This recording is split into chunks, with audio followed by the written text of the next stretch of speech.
You are Locked On Bulldogs, your daily podcast on the Georgia Bulldogs. Part of the Locked On Podcast Network. Your team every day.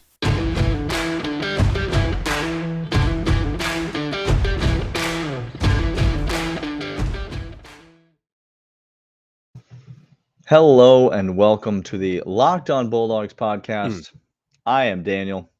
And I am Clint, and no one can call us beta males. If we are anything, we are Charlie males. We ain't even beta. We're just. I'm not C even group. sure I've ever heard that phrase before, but Well, now you do. Listen, good on y'all for having opinions about things. Listen, if you've ever wanted to know what people think about things, just head to the YouTube comment section. Nope. Stay out of there. Or any other video. It's a heck of a time. Stay out of there. Wreck-It Ralph had it right. Don't go to the comment section. Stay out of that room. Hey, if you're new to the Locked On Bulldogs podcast here on the Locked On Podcast Network, welcome. Glad you're here. If you're on YouTube, how y'all doing? Glad you're here. Send in those comments.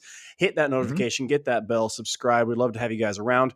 If you're listening to the audio, Stitcher, Apple Podcasts, wherever you follow us, thanks for doing so. Download, subscribe, listen to us every single day. And leave us a 5-star rating and review. We are fans first and foremost. We are fan first and foremost. What are we presenting ourselves as on this podcast, Clint? Fans and fans only of your UGA Bulldogs, okay? Because this is the thing. There's no such thing as an insider or a guru. Even the insiders and gurus just ravished in the light of day that was practice for 20 minutes that Kirby allowed them to have one time in 5 years. So no such thing as gurus or insiders. So you're saying that the folks that clicked on this video, yes, coming to hear us talk about Brock Bowers. That's what we're talking about today, by the way. We're talking about Brock Bowers. The best offensive weapon in college football. You heard him. Now listen, Alabama fan in the comments, jump down in there and tell him that is a ridiculous homer take. And he will promptly tell you, thank you. That's exactly what we're shooting for on the podcast. So welcome. Yep. And we're going to tell you in no uncertain terms in this episode of this podcast. Yes. Why we believe that before he is the highest drafted tight end in NFL history. Yes, sir. In 2 years, which he absolutely will be. It's called number 1 overall. 4. He will be the highest drafted tight end in NFL history. Yep. In 2 years when he comes out. But before that time, Clint, Brock Bowers may just win the Heisman. Look, Daniel, you said no UGA player will win the Heisman. I did. I've been saying it for years on this podcast. And then old Brock Bowers comes along. So here's what we're going to talk about. We're going to talk about Brock Bowers, how incredible he is. The first segment. Second segment, we're going to compare him to other people that may have gotten a claim along in the college ranks and tell you why they are all poor versions of Brock Bowers. Okay? Absolutely impoverished versions. Yes. And then lastly, we're going to talk about when we might be able to see this Heisman, just how close he can get this year or the year following, because you got 2 more years of Brock before he goes off. So let's start with how incredible he is, Daniel, and why Heisman should be on the lips of every single person around. And you might be eating crow for saying that no UGA player will win it. Last year, Brock Bowers, 882 yards, 14 touchdowns. He added another one rushing. 8. Oh, he did. I recall it. I recall it vividly. He just. Kentucky, how you doing? You finished with the stats? Are we still talking about stats? Nope. That's it. Okay. That's all. Those quick ones right there. Let me just say all of that's all well and good. And we're going to talk about stats in the second segment. We're going to talk about how Brock Bowers statistically matches up against some of these other elite tight ends and whatnot. To me, it's much more about the eye test, because the Heisman, Clint, I don't know if you know this, is a beauty pageant. All it is. It is an absolute beauty pageant, and it's run by the fine folks over at ESPN. Do not be mistaken. It is not run by any sort of Heisman Trophy Trust Foundation or No. anything like that. It is run by the fine folks over at ESPN. And this is why I said Georgia will never have a player to win the Heisman. But now, see, Georgia is creeping into that real pretty girl status in terms of the colleges that we're moving into that Alabama, Ohio State territory where all of a sudden everything that Georgia touches is something that needs to be talked about. And Midas touch of Kirby. Brock Bowers has the wow factor, the eye test. Not only is he a reliable pass catcher, not only does he make insane grabs on running down the sideline, running up the seam, not only does he score touchdowns, not only does he not drop passes, all of those things are kind of things you expect a tight end to do. But then you get the other side of Brock Bowers, which you is get the end around version of Brock Bowers. You get the catch a little slant pass over the middle against Georgia Tech, and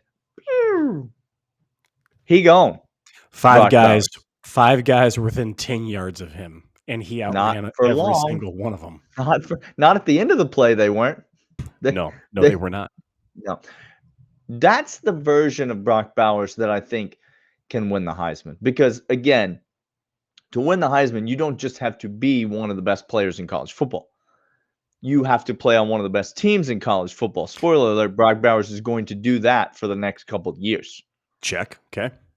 And you have to be a talking point of college football. You have to control a narrative for a season. Now that's difficult for a pass catcher to do. But hold on for the third segment, and I'm going to tell you why Brock Bowers may actually have a leg up on some competition in that regard.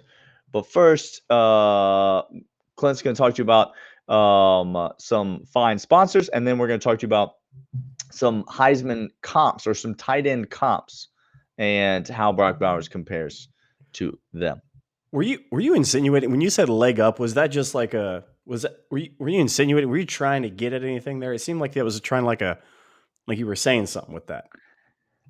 I was not. Did you think I was referencing that Ole Miss player that got a 15-yard penalty in the Egg Bowl like 3 years ago because he pretended to pee in the end zone after he caught a touchdown pass? Still one of my favorite end zone celebrations of all time. The insanity of the Egg Bowl is they lost the game because of that. Yes. Just so we're clear. It's great. All right. Hey, we want to let you know about Athletic Greens. Athletic Greens is fantastic little supplement, little nutrient drink that actually I've been trying. I've been doing it for 2 weeks now. Love the stuff. You fill it in with 12 ounces of water. You do 1 scoop of that Athletic Greens in a beautiful little green canister in a nice little cup that comes with it. And you get nutrients, you get vitamins, you get an incredible amount of good tasting, good for you. It's kind of like it's the vegetable nutrient shake that Built Bar is to protein bars and candy bar taste. That's what Athletic Greens is. You'd love to see it. Really do. I've been trying it for 2 weeks. Love the stuff. Here's what you do. You do 1 of these scoops that has 75 high-quality vitamins, minerals, whole food source, superfoods, probiotics, and a whole lot of good stuff all mixed in there. You put that in, you mix it around, you drink it 1 time of day. It's lifestyle friendly, whether you eat keto, paleo, vegan, dairy-free, or gluten-free, this has your back. It costs you less than $3 a day. You're investing in your health, and it's cheaper than your cold brew habit. And lastly, it has over 7,000 5-star reviews. To make it easy, Athletic Greens is going to let you have a free 1-year supply of immune-supported vitamin D and 5 free travel packs with your first purchase. All you have to do is go to athleticgreens.com/college. Again, that's athleticgreens.com/college to take ownership over your health and pick up the ultimate daily natural insurance. We talking about Stat Hero next, Clint? Stat Hero is a fantastic place as well, Daniel. March Madness is it's the Final Four. It's the Final Four right now. Like, y'all understand what we're talking about. This is Duke is playing North Carolina in the Ooh, Final Four, my guys. goodness. Y'all get over there. You all watch that game. I know you will be. We'll be too. And don't worry. Get excited Oh, because next year, we're going to be not the Final dancing. Four, not the No, Final no. Four, but we will be in the tournament. Thank you. We'll We be in the will be in tournament. the tournament. Also, Jonas Hayes, just keep an eye out. But while you're watching the Final Four game, Clint, you could just be sitting there watching it, You could. or Mhm. you could be engaged with Stat Hero. It is the perfect hybrid of daily fantasy and sports betting. It's Stat Hero. It's all your favorite players. And the beauty of Stat Hero is that there's no secrets, there's no gimmicks. You set your lineup, you go against the computer, you pick the categories that you want to play in, you compete, and you win. End of story. All your favorite players from all your favorite teams are available. You can mix and match across sports. You can go with NBA. You can go baseball. It's coming up. You can get in on the rest of March Madness. Stat Hero is our favorite place to go and play this daily fantasy type game that really puts the power in your hands. And so you go right now to stathero.com and you enter the promo code locked on. Is that the promo code, Clint? Locked on? You got it. And you will get a 100%. That can't be right. Is that It right? is. No, what's right? It's 100% deposit match. I'm reading it off the sheet here, but I have to verify because No, it's true. that seems like an awful lot of free money that they're It's a just lot. going to give you. You go to stathero.com, enter that promo code locked on. You get 100% deposit match on your first deposit at stathero.com. All right, can we talk about some players that everybody wants to comp and talk about Brock Bowers not being as good because there's incredible tight ends all across the board, yada, yada, yada, yada, yada, yada. And I say I'll yada, allow yada, it. yada Mhm. to get you people to understand that no tight end has had the season that Brock Bowers has. Okay? Like He, already. right now, You understand? today, He's in the record already books, done it. cannot be taken back. The games have been played, the stats have been recorded, and comparisons have been made. And to give you a little evidence for it, for all of you who are saying, no, Clint, Daniel, you must be joking. He clearly couldn't have that. Well, okay, let's go. Mhm. Shall we? Follow with Let's me. do it. I'm going to give you 4 names of guys who have made it into the NFL, who had college careers in which they were drafted very high, who ascended draft boards. Some may even say the best tight end in the history of tight ends in the NFL for rookies over with the Yikes. Atlantic Falcons. Let's talk about that. Let's start with Kyle Pitts. Kyle Pitts at Florida. Now, Yep. I want to caution you, Florida fan, that's here, because you're already here. I Have interacted they with you entered all the on the chat? YouTube. Have Oh, they Daniel, let me tell you, have they they in the entered the chat. chat? One of Oh them boy. asked us to go on vacation. They said we Okay. need some time off. So Need to take a little time off. I was planning that's on taking a nice trip down south end of hmm, October. hmm, That might be a hmm. fun time. Are we Will you still be there? celebrating Dan Mullen's birthday, by the way? Is that It's hard to say. okay? I mean, Sorry, I guess somebody will be at some just point. asking. Won't be. I think we're Kyle celebrating Pitts. Sun Belt titles at this Ooh, point. We're celebrating Sun ooh, Belt championships. I say championships. Sorry, Sun Belt championship, championship. singular. It's the one Kyle championship. Pitts in his illustrious career and fantastic Heisman-esque season that everybody at Florida were clamoring for him to be in New York, said it had to be done. If not, it's an injustice. Here's the stats: 770 yards, 12 touchdowns. Again, just for reference sake, that's less than 882 yards and 14 touchdowns of Brock Bowers. And he did it when he was a junior, not a freshman. And he did it with what you all told me was a better quarterback than we had. Kyle Trask was an incredible all-world talent. So I'm sorry, people said that? I Florida think did. even the most rabid Stetson Bennett hater would have to admit that they're happy that we have him instead of Kyle Trask. Georgia fans? Please. Anyone? Don't Anyone? don't don't stop inviting them to. No. Another name, Kyle Rudolph, illustrious career, taken high, incredible, yada yada. His best season, 363 yards, 3 touchdowns. Jeremy I'm sorry. Shockey, y'all remember Jeremy Shockey at Oh Miami? boy, Ooh, do I ever. He just had tattoos on tattoos, Daniel. His best career year had 519 yards, 7 touchdowns. And then Vernon Davis, who came out of college football at Maryland, ascended the draft boards. Niners took him very high, had a very good career before he went over to the Redskins. 871 yards, 6 touchdowns. Now, again, Brock Bowers has more yards than the highest Vernon Davis yards and more touchdowns than the highest touchdown of that group, Kyle Pitts, in the same exact season, which was last year. Daniel, there's no comparison. This man. Can we just talk about just some other things too? Like Kyle Pitts finished 10th in the Heisman voting in 2020. Okay? He finished 10th in the Heisman voting. He's the first tight end to finish in the top 10 since the 1970s. So all those cats you named other than Kyle Pitts, none of them even finished in the top 10 in the Heisman voting. And with 500 yards receiving, you would understand why. Kyle Pitts has a great season at Florida. As a junior, on his way out. One of the most dominant weapons in college football that year. Not fighting that. Not as good of a season as Brock Bowers had as a true freshman walking onto campus for the very first time. So I'm saying. He's already got a better season than. So listen to me.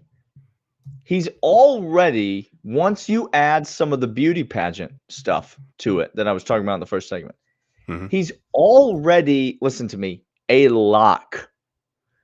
If he replicates what he did last season, I guarantee you he will finish in the top 10 in the Heisman voting. I guarantee you if he just matches his total from last year, but all of a sudden he does it on a national championship winning team. I'm gonna push. He could do worse than he did last year. Still finish in the top 10. Okay, thank you. Can I explain something else to you? Please do. Kyle Pitts in 2020 was the second leading receiver on his team. He did not lead his team in receiving in 2020. And yet, because of all the hype and the pomp and the circumstance, he was vaulted into the top 10 of the Heisman voting. Brock Bowers ran away with the team lead in receptions, touchdowns, yards this year. And spoiler alert, he's going to do it again this year. He will be the preeminent weapon on this team. And Todd Monken knows where the biscuit gets the gravy. You know what I'm trying to say? Like he knows where to go to get what he needs. I am now excited for the Heisman and hungry all in the same. Thank you, Daniel, for that. I appreciate it. That's what I do. Hey, we're going to come back after this, right after to tell you about Built Bar. Built Bar is the tastiest protein bar on planet Earth. How do I know that? We've tried them. We've put them into our mouth. They are delicious. They are fantastic. Our taste buds love them because they are a protein bar that is a candy bar. Okay? It's fascinating. It's fascinating, except this just in. They are high in fiber. They are high in protein. They are low in sugar. Keto approved. They can go within a diet. You want to do meal replacement? Sure, go for it. It's going to fill you up. It's going to taste great as it's going down. You want to do it before workout, after workout, on the go, at your kid's soccer game, in the middle of an afternoon 2:30 crunch where you just need something to push through. You get called into that meeting. You get called in. You get that. You get that email. Don't do you that. Get that. You get that Slack message, and all of a sudden, you're headed into that meeting. Y'all have anxiety about that Slack message, just so you just poof. Okay. You better be reaching in that desk drawer, pulling out a Built Bar. Is all I'm Go to BuiltBar.com. Put the promo code LOCKEDON15 for 15% off your entire order. 1 box, 2 boxes, a whole gaggle of boxes. Locked On. Promo code LOCKEDON15 for 15% off your entire order over at BuiltBar.com. All right, Clint. We are talking about Brock Bowers. We're talking about the Heisman Trophy. Is this realistic? When could we really see this? Now we're just shooting our mouths off here, Georgia fans. We don't really know what we're talking about. Is this really a thing that could happen? Let's get down to Yes. brass tacks. Yes. Yes, it is. Here's why. I'm gonna push further in. Whoever he has at quarterback, I don't care because it's going to be the best quarterback to come out. By the way, I'm going to get there. Are Okay, you? I am. Offensive linemen came out this week talking about competition, and they asked who's going to start at guards, and all the offensive linemen said, "Whoever wins the job, that's who's going to start at guard." And Well, reporters what are do you like, think that means? Clint, what do you "Whoever, think that means? Do you think it whoever means that wins." Kirby has just a teacher's pet Yep. guard that he really Yep. loves and he's going to start that one no matter what? We No must matter what, assume that, mustn't we? have to. It can't possibly mean that whoever wins the job is going to Mhm. win the job. That wouldn't be the way things work, would No, it? not ever. Whoever wins the quarterback position competition is going to have, Kirby's already said, we're thin at wide receiver. And that seems ludicrous because we're bringing back a whole lot of people. Dom Blaylock looks healthy. Kyrus Jackson. Like, we got Kirby, threats. Kirby jerking your chain a little bit right there. We're not thin at no wide receiver, Kirby. I know that. You know that. We all know that. What I'm saying is this. Look at last year. Even when we had Jorge back, even when A.D. Mitchell was doing his A.D. Mitchell thing, even when Big O, you do whatever you want out there. Brock Bowers still head and shoulders above everybody. Daniel, it didn't matter who was out on the field. Brock Bowers is the best offensive weapon in college football. He's electric. He makes people miss. He can do screens. He can go big. He can go deep. He can go over the middle. He can go to the sideline. He can stretch the field. He can grab something and run after the catch. He breaks tackles. He can run with the ball. Daniel, he's going to have wow plays. We've already seen 3-4 of them that have just been incredible wow plays. He's got the speed. He's got the athleticism. Yes, this is a real thing. And yes, it could be this year because this just in, we're replacing a whole lot of people. And what's the one standard that's coming back best in college football? It's Brock Bowers. So you're telling me you lose guys like Jorge. He's not getting attention. I know we got Eric Gilbert coming. I understand. I really do. But we got new running backs coming to the fold. Okay. We don't know how that's going to shake out right now. We We do all not. hope it's big things, but we don't know. Absolutely could happen. I don't care who the quarterback is. He's going to get open. He's going to demand attention. He's going to get catches and get yards and get wow plays. He's going to have that Cinderella kind of like glass slipper moment where all lights just shine down and be like, oh my gosh, this is the transcendent one to us. Yes, I think he can make it to New York. Let me say this for all the people that just need me to say this. I will. It's incredibly unlikely that this happens. Okay? I'm not saying it won't happen or it can't happen. I'm saying it is incredibly unlikely that this happens. There is a reason that it's very difficult for a pass catcher to win the Heisman Trophy. Now, 2 tight ends have won the Heisman Trophy, Clint. I don't know if you know that, but it was way back in the day. Only 3 wide receivers have ever won the Heisman Trophy. Devonta Smith, obviously, in 2020, but then Desmond Howard won it. Tim Brown won it. Mm-hmm. Desmond Howard won it. He was in the return game. He had a lot of special teams yards. Brock Bowers not going to get those. No. Brock Bowers not going to be a part of that. Tim Brown, same thing.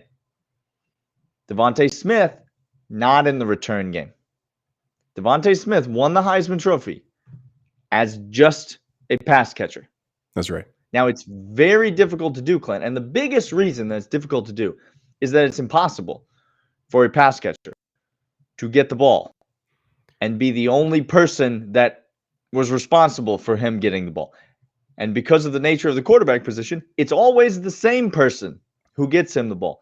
And because of the nature of football, that quarterback is also throwing passes to other people. And he's also throwing touchdown passes to other people. And so if you have a wide receiver that's going to win the Heisman Trophy, guess what? You also have a quarterback that probably should win the Heisman Trophy. Devonta Smith won it even with Mac Jones, a top 10 pick and offensive rookie of the year type player. But yeah, By the way, really quick, somebody in the comments came after us because we said Nick Saban hasn't won with a transcendent quarterback, and they used Mac Jones as an example of not a transcendent quarterback. Were you watching any football? They weren't. They weren't. He finished in the top 5 of the Heisman voting. He was a top 10 pick in the draft, and he was the best rookie quarterback in the NFL this year. And he had the record for most efficient passing of a quarterback in college football history. Like by a lot. He was the okay. Yeah. Not a transcendent quarterback. That's cool. Okay. All right. Well, we started Stetson Bennett. I don't know what. Are you saying this is the same thing? Are you? Sorry, I got you off. Okay. It's very difficult for a pass catcher. But that's to my point. I said Brock Bowers might have a leg up on some of these other pass catchers who are considered for the Heisman. Because guess what? I don't care who's throwing him the ball for the next 2 years. I don't care if it's Stetson Bennett. I don't care if it's Brock Vandelay of Vandelay Industries. I don't care if it's Carson Beck or Gunnar Stockton. That person is not going to be one of the preeminent quarterback talents in all of college football. Nope. Not yet, at least. Not until Brock Bowers makes them one of those people. Brock Bowers is the show for Georgia. Now, here's the thing. I think it's going to take 1,500 yards receiving for Brock Bowers to consider himself a contender. Wow. For the Heisman. Wow. Devontae Smith had nearly 1,900 yards receiving and 24 touchdowns in 2020. 1,900 yards receiving and 24 touchdowns, and that was in the COVID-shortened season of 2020. It's insane. So, I think it's going to take at least 1,500 yards receiving if he's going to sniff at that. So, Georgia hasn't had a 1,000-yard receiver in 425 years. So, if Brock Bowers takes that step this year, if he gets to 1,000 yards, Clint, this year, he will finish in the top 10 in the Heisman voting. Mm-hmm. He will come back for his junior year. Mm-hmm. He will come back to a guaranteed non-Stetson Bennett quarterback. Yep. His junior year. And I will get on this podcast and say definitively he's taken that next step. He is going to explode. He's going to be a monster. He's unstoppable. Because if he can catch for 1,000 yards this year, when everybody's going to be focused on him because of what he did last year, when he's the focal point of the offense, then the sky's the limit. And I will jump on that train. But it's going to take a big jump forward because none of these stats that we've given are even remotely in the neighborhood of winning the Heisman. No, you're absolutely right. He's going to have the moments. He has the transcendent moments. He has those wow moments. He's going to need the statistics. The volume is what you're saying, and volume is very, very hard to come by as a receiver, as we've seen. His Locked On Bulldogs here on Locked On Podcast, your team every day. We will see you guys tomorrow. See ya.